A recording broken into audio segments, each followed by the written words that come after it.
Fate molto male a ridere. Nel 1964 esce nelle arene estive, esattamente per Ferragosto, un film che si chiama Per un pugno di dollari.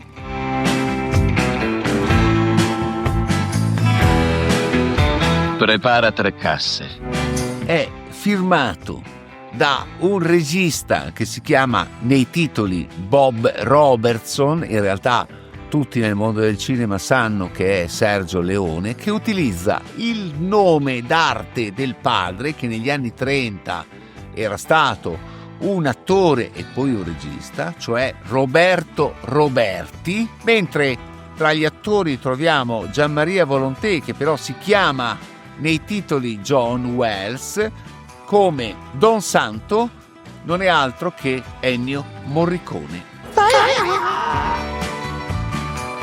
E così tutti gli altri. Ma com'è nato questo film?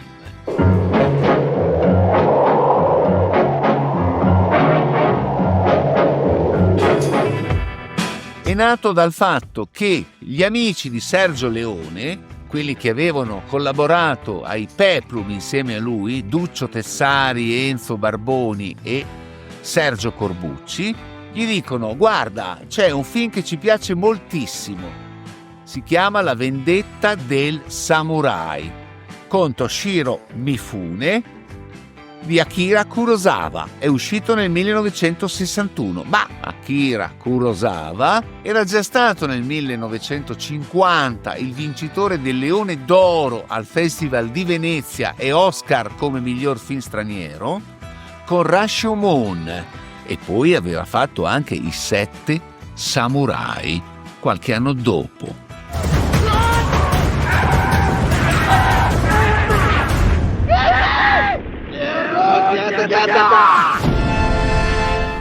E pensate, uno tra i primi film presentati dalla neonata televisione italiana è proprio Rashomon nel 1954. La RAI, Radio Televisione Italiana, inizia oggi il suo regolare servizio di trasmissioni televisive.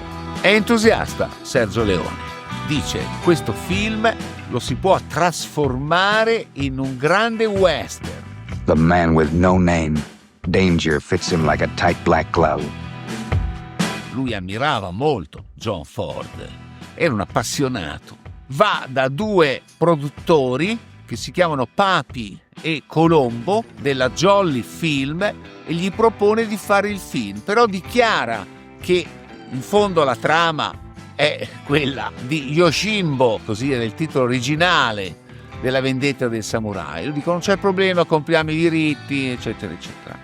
Lui vorrebbe James Coburn come attore, costa troppo, $25.000.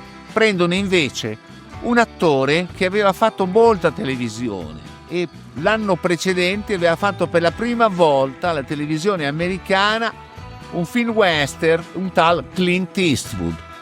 Al mio mulo non piace la gente che ride. Costa meno della metà e quindi viene in Italia. Il film costa complessivamente 120 milioni, ma 50 li mettono i francesi, 50 li mettono gli spagnoli, 20 li mettono i 2 della Jolly Film. Ma quando presentano all'esercizio il film, gli esercenti romani dicono: beh, insomma, sto film lo possiamo fare il martedì, il mercoledì, un paio di giorni, ma non oltre. Ecco perché allora si decide di farlo nelle arene estive. Senza pubblicità, con pochissima promozione, il film attraverso il passaparola arriverà sostanzialmente a oltrepassare l'anno fino all'estate dell'anno successivo, incassando 3 miliardi e 200 milioni. Tirate molto bene. Quando si vuole uccidere un uomo bisogna colpirlo al cuore. Nello stesso tempo, o meglio, qualche mese dopo Sergio Leone, l'amico Corbucci gira un altro film. Si chiama Minnesota Clay Non ti farò la pelle per ora, non mi servi. Morto, ma vivo. Lo so. E vediamo subito come Sergio Corbucci sia più allineato al western classico. Minnesota Clay, il cavaliere solitario della prateria, laddove la legge è del più forte e la sola giustizia è la vendetta. Lo si capisce ad esempio dal tipo di inquadratura. Comincia il film con uno zoom all'indietro, poi una panoramica, poi si va su vari personaggi. Il film è notevole, c'è un'idea geniale. Questo, diventato cieco, riesce a far fuori tutti gli avversari con l'intuito e soprattutto con il suono. Però incasserà soltanto 400 milioni. Avete il viso pieno di polvere, un po' d'acqua sugli occhi vi farà bene, signor... Clay. Quali sono le differenze dal western classico a quello inaugurato, che la critica chiamerà con disprezzo spaghetti western? Primo, il personaggio arriva in un luogo prevalentemente desolato, mentre l'uomo del West arriva in un saloon dove c'è una bella, si cantano le canzoni, eccetera.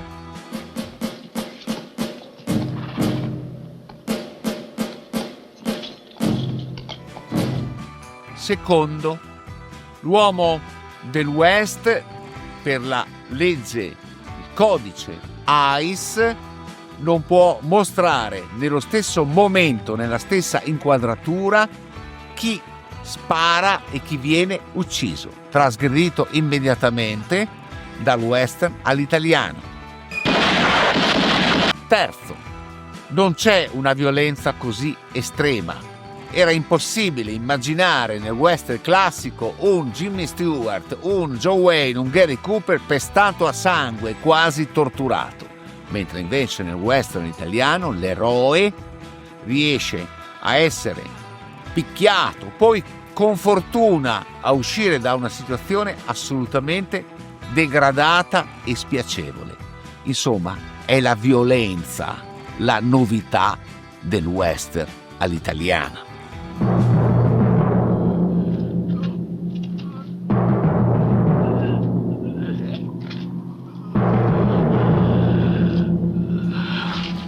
Insieme ad altre caratteristiche, questo cowboy che è solitario come certi eroi del West, ma non sa usare il lazzo. Non è un cowboy nel vero senso della parola. Addirittura sarà nel secondo film un bounty killer, e il bounty killer non esiste nel western classico. La pistola di un Gary Cooper o di un John Wayne spara al massimo 6 colpi, come erano le Colt. Quella invece degli attori di Clint Eastwood e di tutti gli altri che faranno gli spaghetti western sparano a raffica agendo sul grilletto, cosa assolutamente impossibile in un revolver. Così anche Ramon con un Winchester, con un fucile, nella celebre frase: quando un uomo con la pistola incontra un uomo col fucile, quello con la pistola è un uomo morto. Spara anche lui a raffica, eppure un Winchester del 73 o i modelli successivi al massimo a 30 colpi e non può sparare alla velocità in cui lo vediamo nei film italiani. Cosa manca nel western italiano? Mancano i pelle rossa, non ci sono pelle rossa, al massimo ci sono i messicani, i bandidos. Non a caso, molto spesso, e lo vedremo in seguito, Gringo, Ringo, ripreso da Ombre Rosse naturalmente, di Duccio Tessari, sarà un altro successo del cinema italiano. Quel cinema italiano che nella stagione 64-65 arriverà al secondo posto, battuto soltanto da Goldfinger, ma l'anno successivo, per qualche dollaro in più, sarà il campione d'incasso. Ma in quell'anno, nei primi 30, ce ne sono ben 8 di film italiani, e l'anno successivo ce ne saranno nei primi 30 altri 6. Tra il 67 e il 68 poiché la produzione, o meglio le coproduzioni che godono, sappiamo, dalla legge che chiuderà però i battenti nel 72, non si potranno più riconoscere film italiani nelle coproduzioni, serviranno tantissimi registi e quindi troveremo anche chi mai si poteva aspettare potesse girare un western.